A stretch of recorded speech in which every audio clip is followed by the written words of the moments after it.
Damos gracias a Dios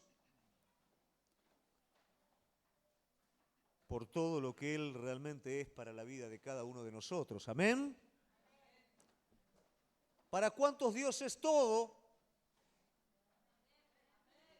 No, pero así no. Levante la mano para cuántos Dios es todo. Ah.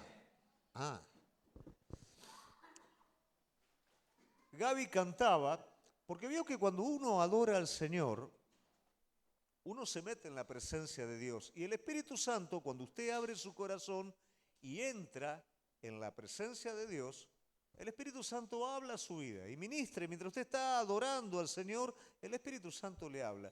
Y escuchaba cuando adorábamos en cuanto al Dios de lo imposible. ¿Cuántos experimentaron al Dios de lo imposible? ¿Sabe que la cabeza mía volaba antes de venir aquí a Martínez? Nosotros, como la mayoría sabe, somos de Mar del Plata. Y yo le preguntaba al Señor cuando el Señor me dijo, deja todo y vení para acá. Señor, ¿cómo vas a hacerlo? Una de las preguntas que normalmente yo le he hecho al Señor. ¿Cómo lo vas a hacer? Señor, tengo hijos chicos. ¿Qué va a ser de la vida de mis hijos? Y en estos días, como ustedes saben, que soy abuelo, flamante abuelo,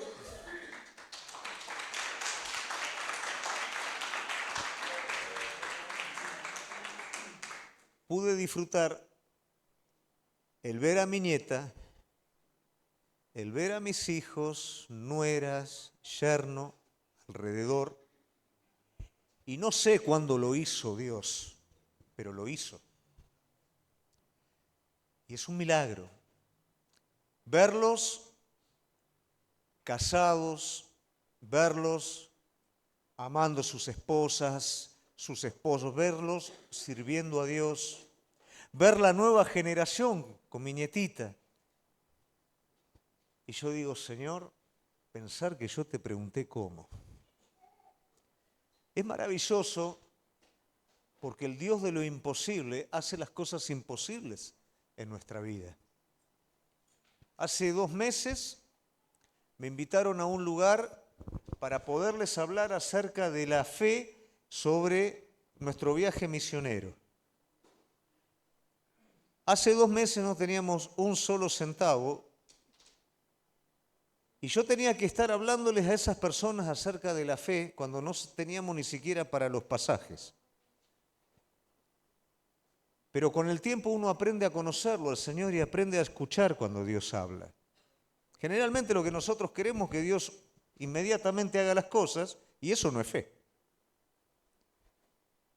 Pero cuando Dios habla y nos hace esperar y después Él hace las cosas, nuestra fe crece. Y bueno, yo realmente les dije, en julio nos vamos, por supuesto no había un solo centavo, en julio nos vamos. ¿Y qué van a hacer allá? Bueno, vamos a poner una torre de agua, vamos a hacer, no había nada. Vamos a hacer cucheta, vamos a terminar el salón que hay que terminar allá, vamos a predicarle a los jóvenes, no había equipo tampoco, no había nada. Pero el Señor ya lo había hablado. Es importante, iglesia, que aprendas a escuchar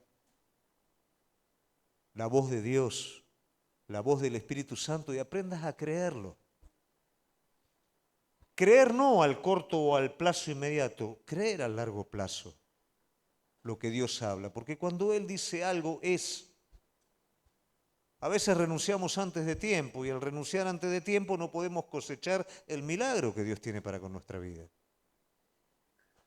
El asunto es que pasaron unos días, el Señor provee los pasajes.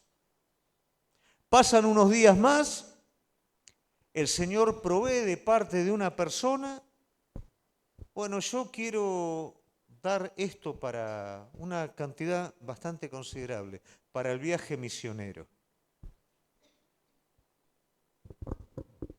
Hace un día atrás, me pregunta esta persona, ¿cuánto te dije yo que te iba a dar?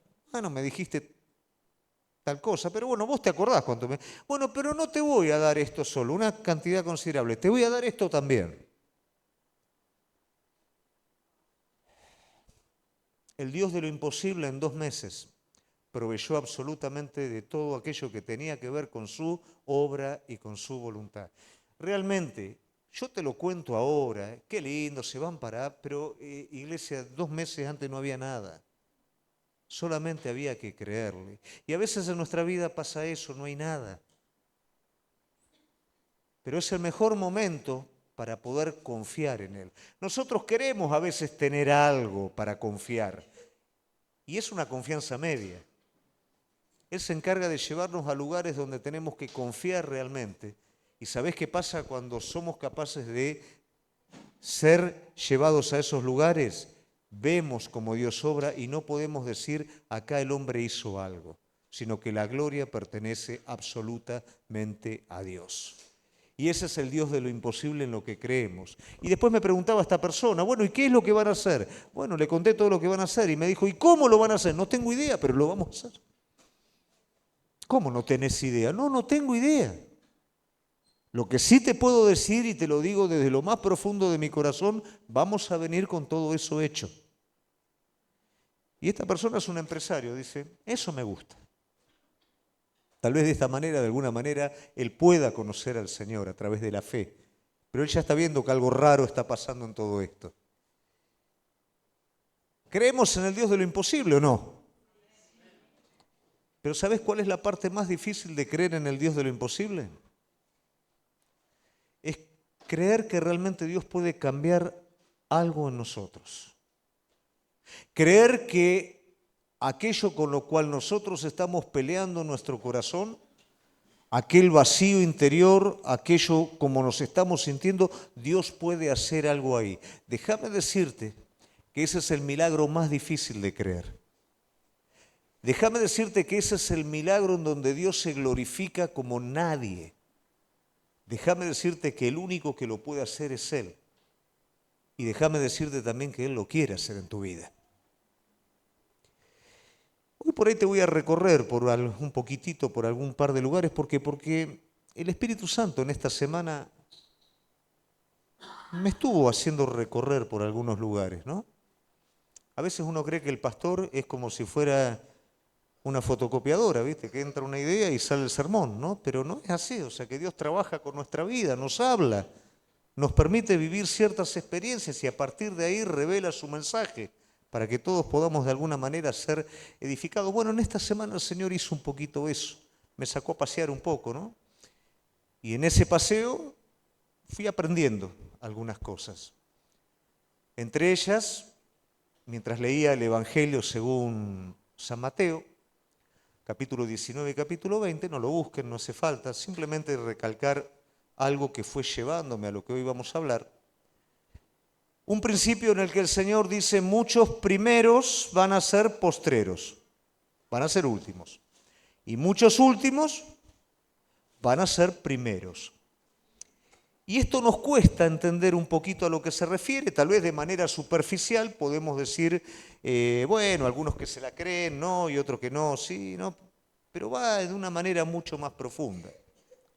El Señor le quiere mostrar a sus discípulos cuál es la manera en la que Él recompensa y en la que Él evalúa.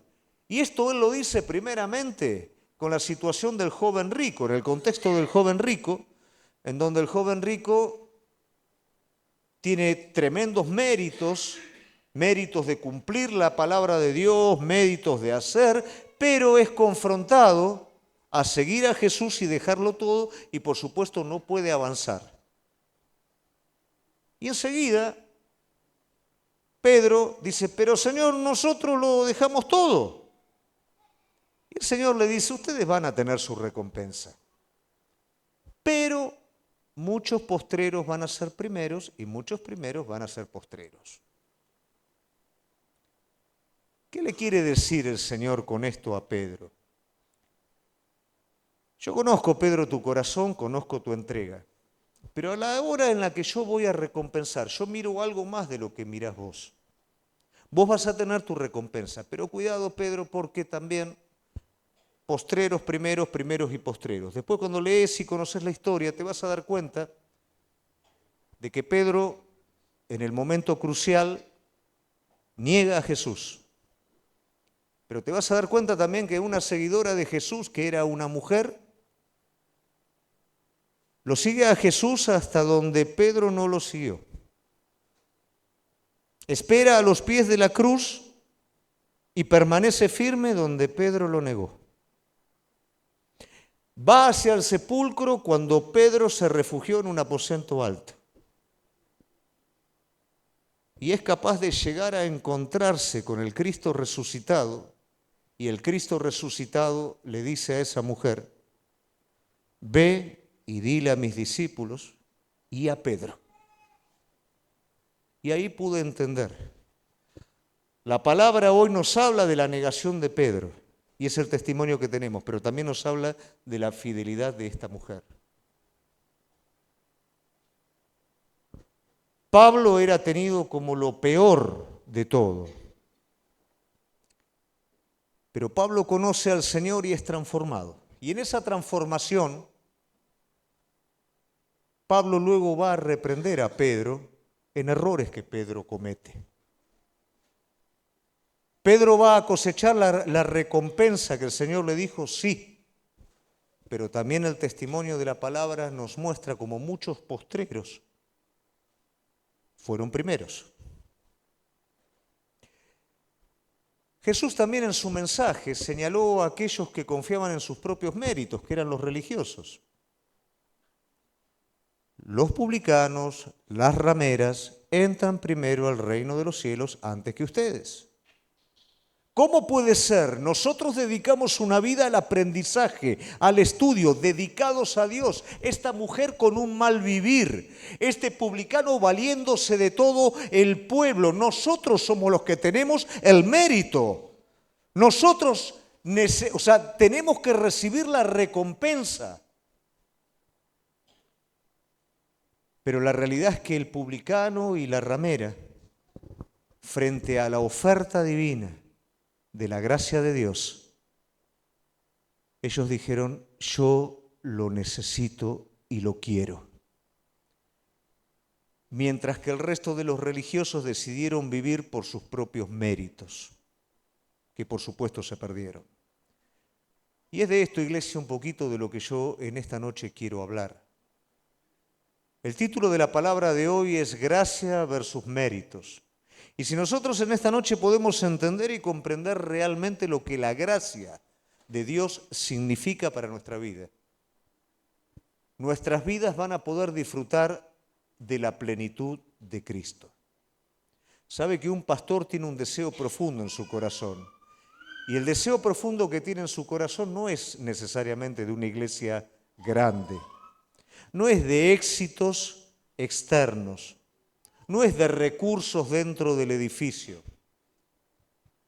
El éxito de un pastor o el placer de un pastor es que su iglesia crezca en madurez espiritual. Es que cada uno de los santos sea edificado para la obra de Dios. Y esto no es algo general, esto es algo específico. El placer de un pastor es que cada miembro que conforma el cuerpo de Cristo sea o crezca en madurez, para que pueda vivir esa plenitud como individuo, como familia y luego sí como iglesia. Si buscamos otra cosa en el ministerio, es preferible que no seamos pastores. Pero un pastor busca que cada miembro del cuerpo de Cristo, a partir del conocimiento de la verdad, pueda madurar y crecer en toda plenitud de Cristo. Y para esto es necesario poder entender la gracia de Dios. Como te dije que me ibas a acompañar en un recorrido, en ese recorrido también termina hoy, antes de venir acá, con mi hijo en la cocina. Y mi hijo en la cocina me habla justo de la gracia del Señor también, cosa que me hablaron en primeros pasos y me hicieron predicarle todo lo que le estoy predicando ahora, lo van a recibir 2 veces. Y mi hijo me decía, vos sabés, papá, que con respecto a la gracia, es sencillo, conozco todo lo doctrinal, pero al ser sencillo me cuesta tanto entenderlo en mi vida, incorporarlo en mi vida, y yo pensaba, de esto depende todo. De poder comprender que no son nuestros méritos, sino que es la gracia de Cristo en nuestra vida. Entender eso es el todo de un hijo de Dios. Y digo, hijo, a mí me costó entender la gracia, pero la realidad es que no podemos avanzar si no lo entendemos. Porque no podemos disfrutar la vida cristiana si creemos que la vida cristiana depende de nuestros propios méritos. Entonces acá se van a suscitar una serie de cosas de las que vamos a hablar en esta noche, pero que nos van a permitir dividir una cosa de la otra y poder o bien aceptar la gracia de Dios en nuestra vida, o bien aquellos que la aceptaron en algún momento, en algún tiempo, pero la perdieron, poder renovar el sentido de la gracia de Dios en la vida de cada uno. Amén. Vamos a ir al libro de Efesios, capítulo 2, versículo 8 al 9, y vamos a ver lo que nos dice la palabra de Dios.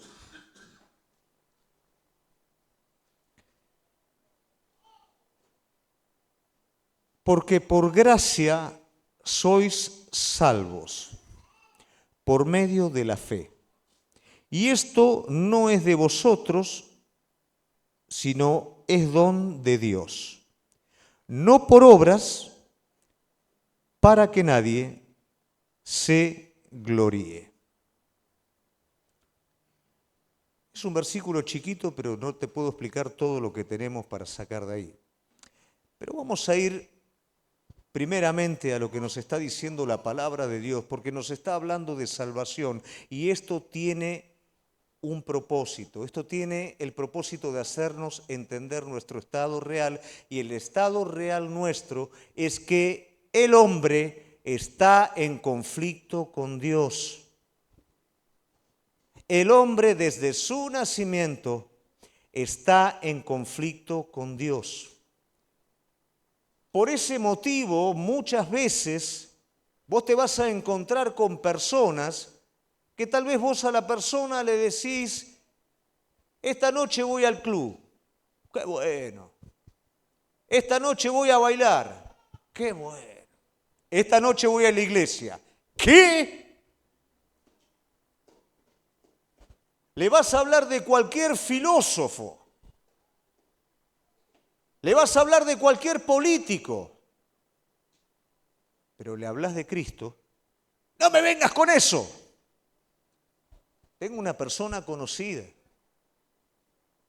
que es seguidor de un filósofo, y ese filósofo se pone el primer nombre, que no es nombre de él, se pone el primer nombre de un monje cristocéntrico, porque su filosofía la apoya en la interpretación que este monje tenía acerca de Cristo. Pero no me hables de Cristo. ¿Por qué pasa esto? Porque el hombre está en conflicto con Dios. ¿Por qué tengo las luchas que tengo? Porque esa naturaleza que tengo adentro mío está en conflicto con Dios.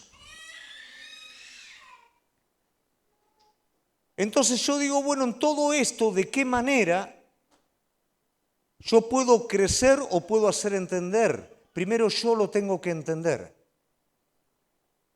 Esta naturaleza yo no tengo manera o forma de sacármela de encima. Algo hablamos de esto el día jueves. ¿Quién estuvo el jueves? Algo hablamos de esto el día jueves, por eso lo vamos a repasar también. En cuanto a la herencia que cada uno de nosotros, el hombre en general, recibe de Adán, y es la herencia del pecado. No es algo teórico, no es algo conceptual. ¿Qué pasa si dos chinos, un chino y una china, ¿no?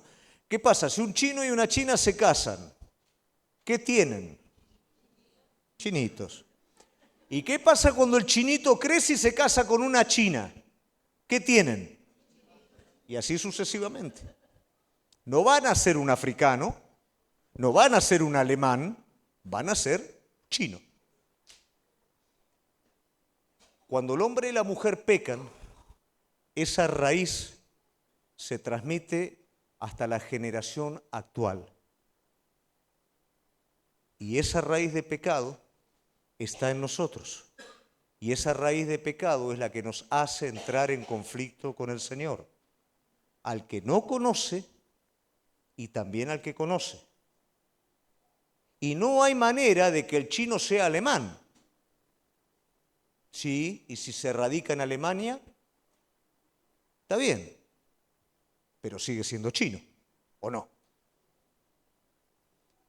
No hay manera de cambiar la naturaleza del chino, la naturaleza del latino. No hay manera de cambiar la naturaleza del hombre, como tampoco hay manera de cambiar la naturaleza caída que nosotros tenemos, salvo el milagro de Jesucristo. Porque Jesucristo es el único que puede darle al hombre una vida nueva. No lo puede hacer nadie. Una cirugía plástica no puede cambiar ni al chino, ni puede cambiar al alemán, ni puede cambiar a nadie. Un nombre, un cambio de lugar para vivir, no puede cambiar. Pero Cristo sí puede dar una vida nueva al hombre. Y esta vida nueva viene por una obra completa de salvación, de la cual hablamos el día jueves. Simplemente hablamos de una cruz. Esa cruz aplicada a nuestra vida permite morir al viejo hombre y vivir a una nueva vida que nos fue dada en Cristo. La sangre que limpia continuamente el pecado en nuestras vidas, y toda esta obra bajo el nombre de ¿qué? Gracia. La gracia nos encuentra en el estado en el que estamos y no nos pide nada a cambio. Porque la gracia es un regalo inmerecido. Y nosotros a veces con nuestros propios méritos queremos estar agradando a Dios como los fariseos querían hacerlo, como personas quieren estar haciéndolo con sus propias fuerzas, pero no hacen ni más ni menos que hacer un Dios a su medida. Y están esperando de ese Dios al que con sus méritos quieren estar agradando la recompensa, porque en nuestra naturaleza está el obrar por mérito para recompensa. Vos haces cosas para recibir algo a cambio. Y eso es lo que nos cuesta entender. Vos no tenés que hacer nada para recibir todo lo que Dios tiene para tu vida. Vos podés estar en el peor de los estados y el Señor viene con su gracia a tu vida, y si vos estás dispuesto a aceptar lo que Él preparó para vos, eso viene hacia tu vida. Pero no merezco, ya sé que no mereces. Jesús dijo claramente: publicanos, pecadores, rameras, entran al cielo porque no tienen méritos en que confiar. Llegaron a la nada misma, nada que está en cada uno de nosotros, pero algunos llevan más tiempo en darse cuenta de esta realidad. La gracia quiere decir no tengo con qué pagar. La gracia quiere decir no merezco absolutamente nada, pero un Dios de amor me lo da todo. Cuando esto se derrama en el corazón bueno, hay una reacción de gratitud. Cuando esto lamentablemente es interpretado por el corazón malo, prefiere seguir adelante con los propios méritos y creerse merecedor de Dios. Vos vas a hablar con cualquiera y vos te vas a dar cuenta que esas personas dicen: esta buena persona merece a Dios. Y esta mala persona no lo merece. La realidad es que ninguno de los dos lo merece. Y tanto el bueno como el malo, delante de Dios, están sin Él de la misma manera. Pero ¿por qué el malo es más sensible a recibir la gracia de Dios? Porque es más consciente de su necesidad. Esto no es, iglesia, solamente con la gente que no conoce. Cuando conocemos al Señor, muchas veces nos pasamos para el otro lado y también confiamos en nuestros méritos, ignorando que nuestra vida surgió de la gracia divina, ignorando que lo que hoy tenemos es gracia divina, ignorando que no merecemos, pero Dios nos da por amor. Y de ahí surge el verdadero amor a Cristo. A veces queremos sentir, a veces queremos emociones. Iglesia, eso está en nuestra naturaleza caída. Eso no es fe. Eso no es entender la gracia. Eso es querer palpar algo para creer. Pero la gracia es derramada sobre cada uno de nosotros por la fe.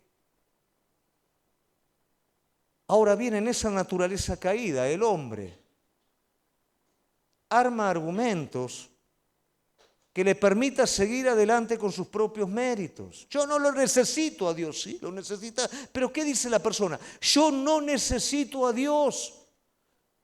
Y hay distintas clases de argumentos. Hoy hablábamos en primeros pasos. Hay algo que no es argumento, que es lo más peligroso de todo, que es la indiferencia de la persona. Yo no lo necesito a Dios. Estoy seguro de mí mismo, yo no lo necesito. Ese es el más complicado de todo. Pero hay otras personas que ponen excusas como argumento. Y esas excusas es: yo lo sigo a Dios a mi manera. Porque yo sé lo que Dios quiere. Yo sé lo que le tengo que dar a Dios. Es simplemente una excusa de no querer hacer las cosas a la manera de Dios, sino hacerla a la manera propia y hacer valer mi mérito para Dios. Pero iglesia, querer agradar a Dios con nuestros propios méritos tiene que ver con el orgullo y tiene que ver con la justicia propia.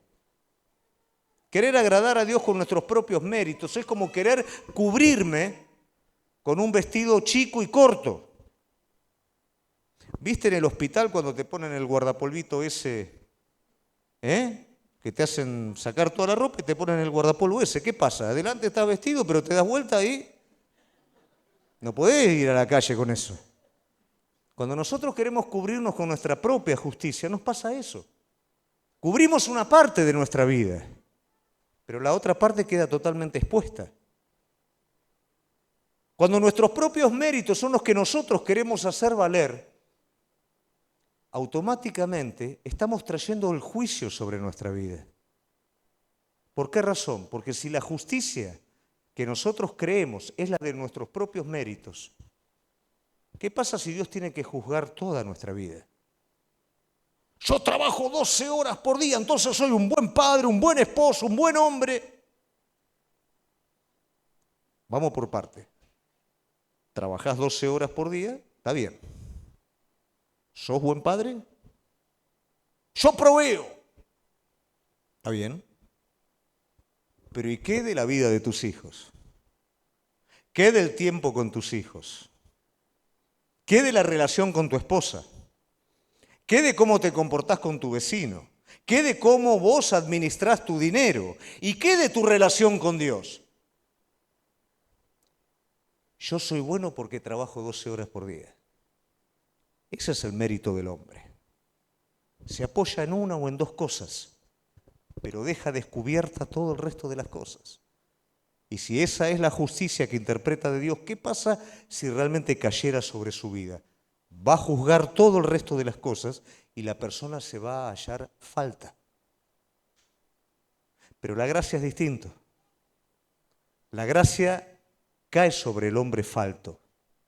Cae sobre el hombre que reconoce que no tiene méritos para poner delante de Dios. Cae sobre el hombre que entiende que sin Dios no puede hacer absolutamente nada. Y a veces tenemos la esperanza que todavía nosotros algo podemos. y por eso no podemos disfrutar de la plenitud de Él. Pero la gracia divina se derrama sobre el que no puede pagar, sobre el que no es nada, sobre el que ni siquiera puede levantar sus ojos, como el publicano cuando oraba al lado del fariseo. Mientras el fariseo mostraba sus méritos, fue reprobado delante de Dios, pero el publicano simplemente dijo: Señor, tené misericordia de mí, pecador. Dice que Cristo le dijo a aquel con quien hablaba: este ha sido justificado primero. Esa es la gracia sobre nuestras vidas. Armamos argumentos, iglesia, porque nuestra naturaleza caída busca excusas, busca justificar. Yo he escuchado argumentos que no tienen ni pie ni cabeza. He escuchado a un alumno mío que él tiene otra religión y dice: yo dejé la religión y me hice ateo. ¿Por qué razón? Y porque el profesor mío, te digo cualquier cosa, no me acuerdo bien qué fue, pasó, me pisó el pie y no me pidió perdón. Entonces abandoné mi religión por el mal ejemplo de mi profesor. ¿Es un argumento válido? ¿Cuántos argumentos como esos? Y veo en la red y todo el mundo roba y todo el mundo... y hacen esto y hacen lo otro. La realidad es que no quiero, uso eso para argumentar mi no querer. Y eso es propio de mi naturaleza caída, con la que busco el mérito delante de Dios. Pero la nueva vida vive a través de la gracia divina. Iglesia, ¿por qué dejamos todo y nos vamos a África? ¿Por qué dejamos nuestra ciudad y venimos acá? ¿Por qué entregamos nuestra vida? Porque entendimos la gracia divina, no porque tenemos miedo al infierno, no porque tenemos miedo a la reprobación de Dios, porque Él nos amó primero y por eso lo amamos a Él. Y por eso queremos hacer su voluntad, porque aprendimos a vivir en esa gracia en donde nuestros méritos no cuentan. Lo que cuenta, ¿qué es? La gratitud de nuestro corazón. Nuestra naturaleza hace argumentos y hay un argumento que es muy complicado, iglesia. Y es un argumento que muchas veces lo hace la misma iglesia y es el argumento moral. El argumento moral tiene un dejo de mérito propio en el cual pongo determinados principios antes que Dios. La palabra de Dios dice que el Señor hizo una gran fiesta e invitó. Usted sabe que cuando en Israel, en Palestina, se hacían fiestas de casamiento, todo el mundo estaba desesperado para ir, sobre todo cuando era una fiesta destacada. Como no había reloj, no había forma de comunicar, no había celular tampoco, todos se enteraban en el mismo día de la fiesta. Y no faltaba uno, había todo, había vino, había comida, no faltaba nadie. Pero en esta fiesta, que es una fiesta en donde hay absolutamente todo, dice que los convidados comenzaron a excusarse. Uno de ellos se excusó con que había comprado una hacienda, una responsabilidad material, económica. El otro se excusó porque había comprado yuntas de bueyes, una responsabilidad económica. Otro porque se había casado, una responsabilidad familiar. Entonces el mérito propio dice: yo no puedo ir a la fiesta porque tengo que cumplir con mis responsabilidades. Esto suele pasar muchas veces en la iglesia. Muchas veces, en el día de la reunión, tengo que cumplir con mis responsabilidades. Es cierto, tenemos toda una semana para cumplir con las responsabilidades, ¿no? Como a veces también al revés. Como tengo que ir a la iglesia, descuido las responsabilidades. Digo todo esto para que entendamos cómo somos nosotros, iglesia. Cómo es nuestra naturaleza. Cómo es el mérito del cual nosotros nos jactamos. Estos convidados no había tal mérito, era todo excusa. ¿Por qué digo que era excusa? Nadie compra una hacienda y la revisa después de que la compró. O vos vas a comprar una casa, pagás todo y después al otro día la vas a ir a ver. Nadie compra los bueyes y los va a ver después que los compró. Los va a ver en el momento que los compra. No tenía que dejar a su esposa, tenía que llevarla con él a la fiesta. Son todos argumentos basados en un mérito propio, que no es ni más ni menos que una excusa para no asistir a la fiesta. ¿Y esa fiesta qué era? Era la gracia de Dios que quería ser derramada sobre los demás. A veces nuestros propios méritos son los que nos sacan de recibir la gracia de Dios. Pero te vuelvo a repetir, tus méritos son falaces. Tus méritos y los míos son excusas. Tus méritos y los míos exigen una recompensa. Tus méritos y los míos son producto de nuestra naturaleza caída. Y eso es parte de la vieja vida. La nueva vida es distinta. La nueva vida recibe la gracia de Dios, reconociendo que nada merece. El mérito me hace ser religioso, pero la gracia me hace ser santo. Porque la gracia me adopta como hijo.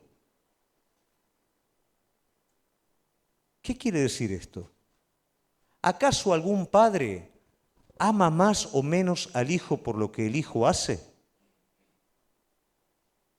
¿Acaso algún padre separa al hijo porque su hijo se portó mal o porque no hizo lo que el padre quiso? ¿Por qué lo ama? ¿Por qué es hijo? Porque lo engendró. ¿Por qué te ama Cristo? Porque por medio de la fe Él te engendró. Y por eso te ama. ¿Te equivocás? Vos, yo, todos nos equivocamos. Todos le erramos. Todos tenemos momentos flojos. Pero no por eso el amor del Padre deja de ser amor sobre tu vida. No por eso sos rechazado cuando decidís correrte. Sos rechazado cuando tomás las cosas como una excusa, pero tomaste en tu corazón la decisión de correrte. Pero nunca vas a ser rechazado por equivocarte. Nunca vas a ser rechazado porque queriendo hacer lo correcto delante de Dios te equivoques.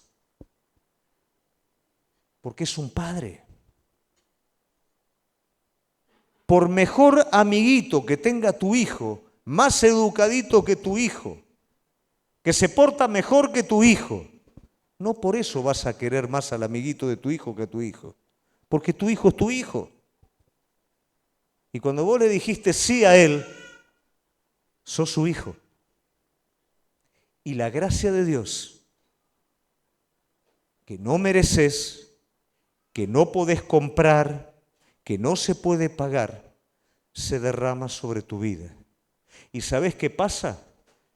Es un banco inagotable al cual vos cada día, para los hijos, cada día pueden ir, cada día pueden pedir, cada día pueden reclamar, y de manera abundante y para todo lo que necesiten. No podemos vivir una vida espiritual sin la gracia de Dios. Porque vamos a buscar la recompensa, vamos a hacer valer nuestros propios méritos, nos vamos a amargar con las personas y hasta con Dios también. Vamos a escuchar la voz del enemigo. Cuando nos acuse, nos vamos a desmoralizar.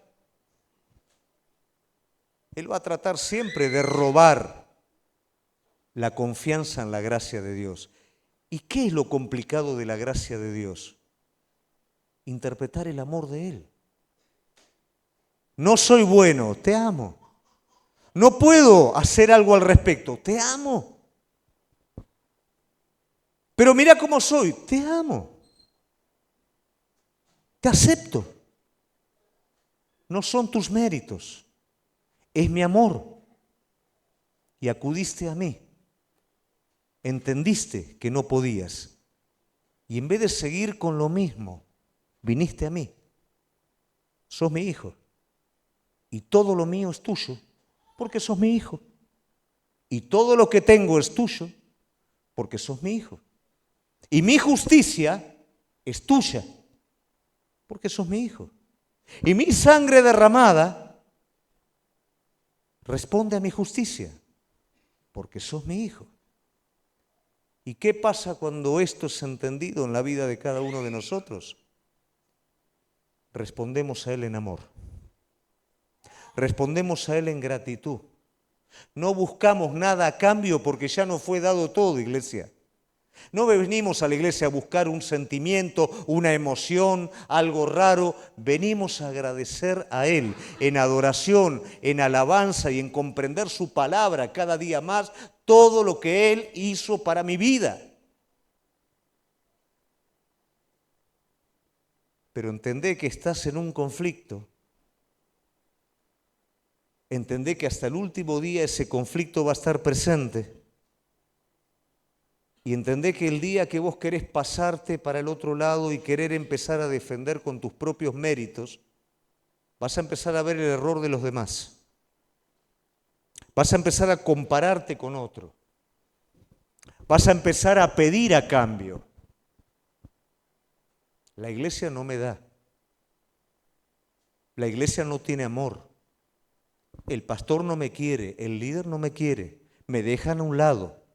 El día jueves hablamos justamente acerca de este problema particular. Los que vinieron el jueves lo escuchan de nuevo. Nuestro problema es con Dios, porque Dios quiere trabajar en tu vida y quiere tratar tu vida. Dijimos que es un padre, ¿o no? ¿Y el padre qué hace? ¿Lo deja abandonado al hijo o trabaja para que su hijo crezca para bien?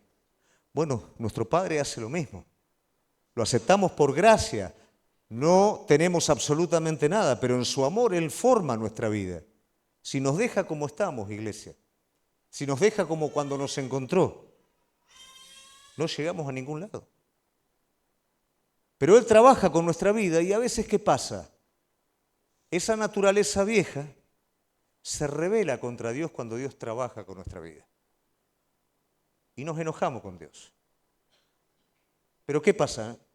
Como venimos a la iglesia, no vamos a decir estoy enojado con Dios. ¿Por qué? Porque sabemos que llevamos la de perder. Pero estamos enojados con Dios. Entonces, yo voy a armarme un argumento en mi cabeza. Y el argumento en mi cabeza, ¿qué va a ser? Doy un ejemplo cualquiera. La iglesia no tiene amor. Porque como yo estoy siendo tratado por Dios, estoy queriendo que alguien me entienda o me saque de ese lugar. Y déjame decirte una cosa, cuando Dios trabaja con tu vida, por más que vos estés rodeado de personas, vas a estar solo.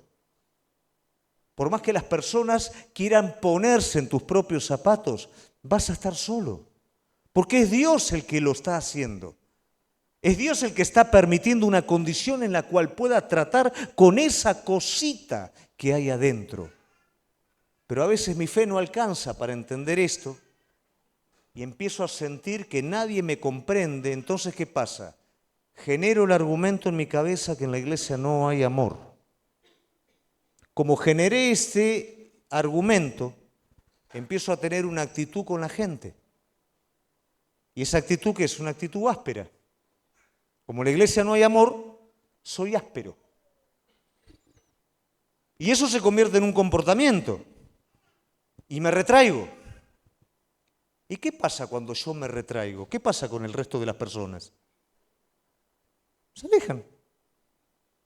Entonces, en ese argumento falaz que te armaste en la cabeza, ves que tengo razón, en la iglesia no hay amor, ¿no? Vos provocaste eso. ¿Por qué provocaste eso? Porque en tu rebeldía no aceptaste el trato de Dios. No aceptaste ese amor derramado en disciplina, en el cual Dios quiere tratar aquellas cosas que hoy son un obstáculo en tu vida. Y me la agarro con quien no me la tengo que agarrar. y me enojo con quien no me tengo que enojar. Porque eso está en nuestra naturaleza. Por eso digo, iglesia, tenemos un problema con Dios en nuestra naturaleza. Y si no vivimos la nueva vida, la vida de la gracia, la vida de Cristo, y no hacemos como el apóstol Pablo, dejamos a Cristo vivir su vida a través de la nuestra, la vieja vida nos lleva puesto, con religión, mérito y todo lo que te puedas imaginar. ¿Por qué vivimos trabajados y cargados? Porque vivimos no bajo la gracia de Dios, vivimos bajo la ley, una ley que nos imponemos nosotros mismos.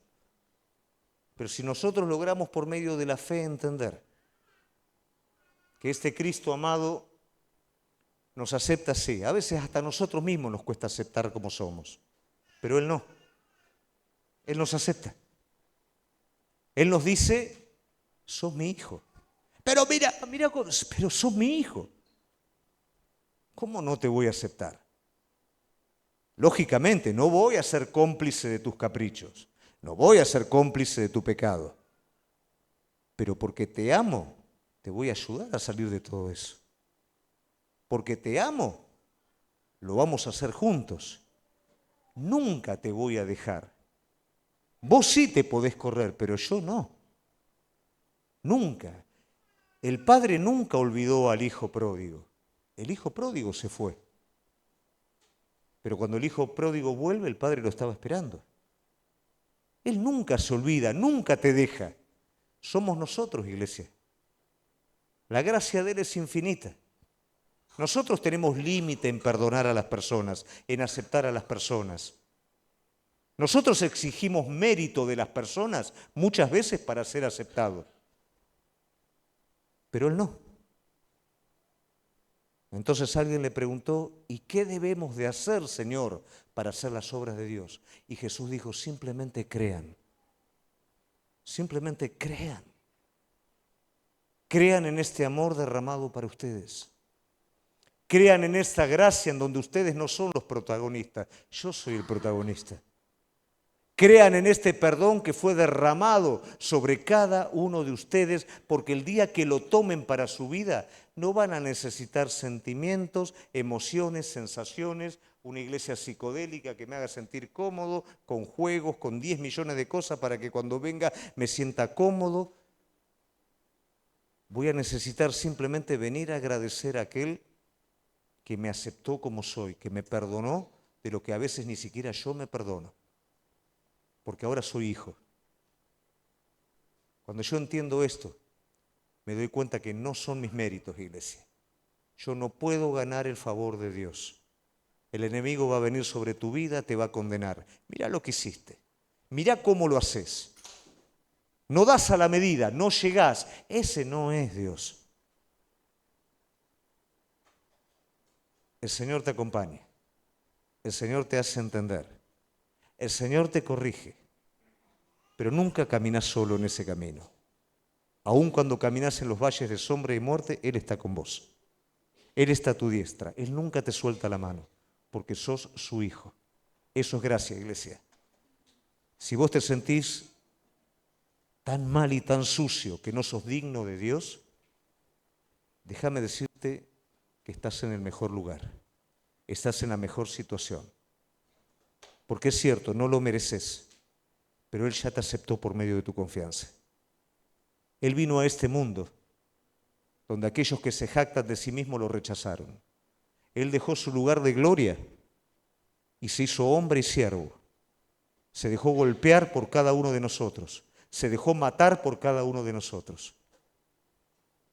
La gente erudita, basada en la meritocracia, lo rechaza y lo rechazó. Pero la persona sencilla que no puede ni siquiera levantar sus ojos al cielo, cuando mira su estado, dice, Señor, yo te necesito. Esa mujer prostituta llegó a los pies de Jesús y se convirtió en una discípula, en una santa. Y esos religiosos que estaban basados en sus méritos, fueron los que luego mataron a Jesús.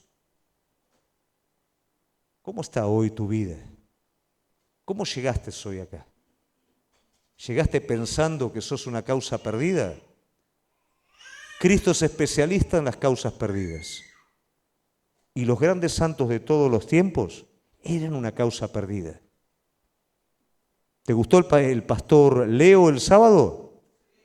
Era una causa perdida. Yo era una causa perdida. Pero la gracia divina nos dice, sos mi hijo. ¿Estamos contentos con esto? ¿Lo entendemos, iglesia? Si entendemos la gracia de Dios, no vamos a ser hipócritas, no vamos a ser religiosos, no vamos a vivir bajo el yugo de esclavitud, sino vamos a vivir en la libertad del Espíritu. No le pongas excusas. Aceptá lo que Él está dándote hoy. Aceptá lo que Él proveyó para tu vida. Déjate guiar por su Espíritu Santo. Él sabe a dónde te va a llevar. Vamos a ponernos de pie.